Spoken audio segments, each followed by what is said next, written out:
And I'd really like everyone in my family, the Chapmans, to stop blaming me for the problems. Chapmans, no matter what it is, it's your own fault. So stop blaming Jill Starr for your own fucking problems, alcoholism, drug problems, illegal activities. Now, to give you an example, U.S. Army, of what's wrong with my son, Sergeant First Class, in Fort Detrick, all over the fucking world, as a military justice manager.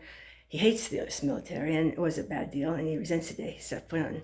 But when I was there with Kyle Chapman, Lisa Chapman, my grandchildren, and my son, Sergeant First Class, during this past New Year's and Christmas, Kyle Chapman, with secret security clearance, who has to block me from Facebook too, because even though I've met him one time my whole life over this past New Year and Christmas, he says I'm ruining the rest of his reputation. He can't talk to me on Facebook because of the things I talk about when he's making all kinds of drugs and sending them to Lisa Chapman, Irwin Chapman's wife in Richmond Hill. If he doesn't need any help ruining his reputation because he's another alcoholic as big as my son, and he's got the most money to do it too. You don't need any help ruining your reputation, Kyle Chapman, dealing drugs, making wax, concentrate, mushrooms, LSD, and sending them to Lisa Chapman in coffee cans.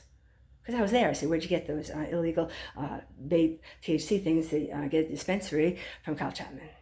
And now, in Michigan, don't even fuck with me, child. You have your own problems, and you do, Irwin, Lisa, you're the most unstable, unfit parents in the world. You don't bathe my granddaughter until she stinks for 10 days. You don't feed her, and you make Isaiah play mother, or you lock yourself in the house and in your room doing drugs of all types.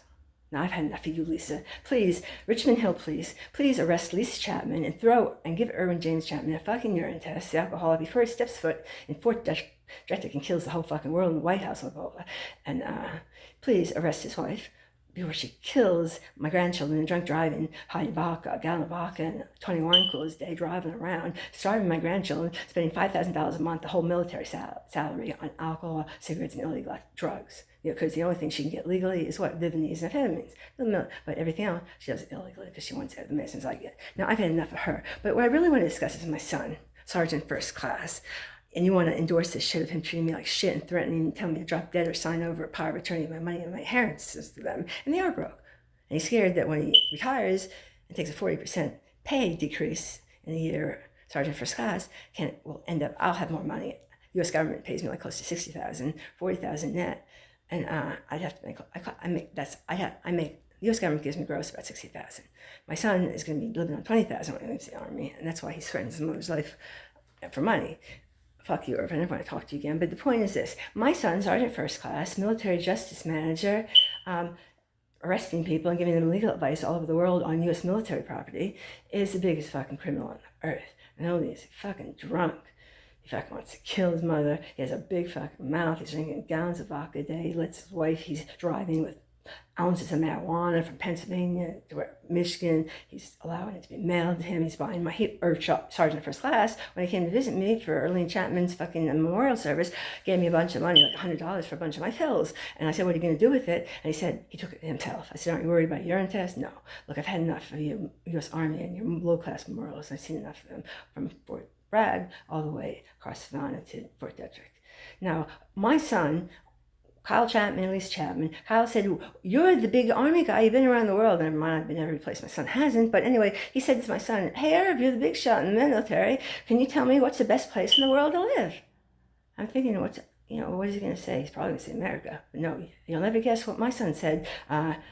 Jags, and whoever knows Sergeant for Irwin Chapman, First Class in Fort Detrick, my U.S. Army son said, if you want, I'll tell you the best place to live. Him, he likes to brag, likes to lie, likes to act like he knows everything, blames everything on mommy, calls himself some police, I'm crazy. My Sergeant First Class asshole son said, quote, I'll tell you the best place to live, military expert that's been everywhere, North Korea. I'm like, my son, Sergeant First Class is North Korea? What? My mouth dropped. I'm like, and so Kyle Chapman says, why is that, Irv? I haven't said why, Irv.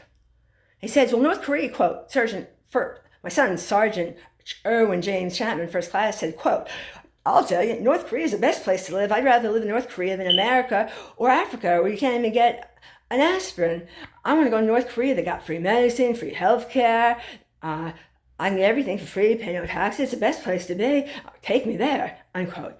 Now, that should tell you who's insane and who's not. It's Irwin Chapman, Sergeant First Class, and his goddamn child-abusing wife, Lisa Chapman, who have been feeding my kids. I starved when I was in Richmond Hill not this summer, the past summer, when Arnold I bought a ticket for like 10 days. Oh, I called, and Arnold's like, how you doing? I said, I'm starving to death. Every goddamn cent. They only have a roll of toilet paper, no gas, no money, no food, and my poor grandchildren are starving. I ate ramen, if anything, for 10 days. I was so fucking, I've never starved in my life on Social Security. But I went to my son's house, he had nothing, because couldn't even buy a roll of toilet paper, because every goddamn cent went to alcohol, cigarettes, and fucking drugs for Lisa. And they wanted to buy mine too. No, I've had enough. It is a bad nerve. Go to hell. Put him away and arrest Lisa. Arrest my son, and you won't have any fucking problems, because he wants to blame everything on mommy, and that's what the fucking problem is. Mommy doesn't make problems for anybody. I don't work for anybody. I don't oust anybody. My son wants to tell me that type of shit. I'm sorry.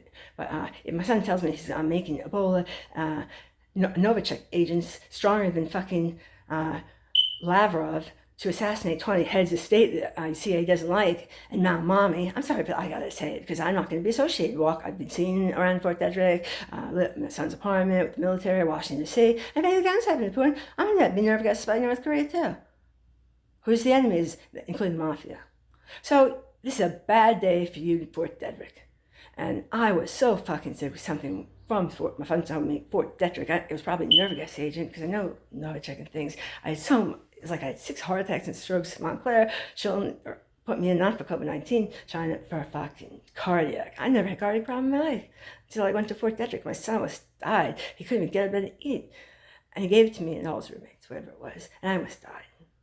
I never had that experience, not even from Ebola. I used to handle the bodies and burn them in East Africa, because I had a Department of Defense, some type of experiment, the vaccine and malaria way back on my passport in 1970. So don't try to tell me you just discovered it at World Health Organization.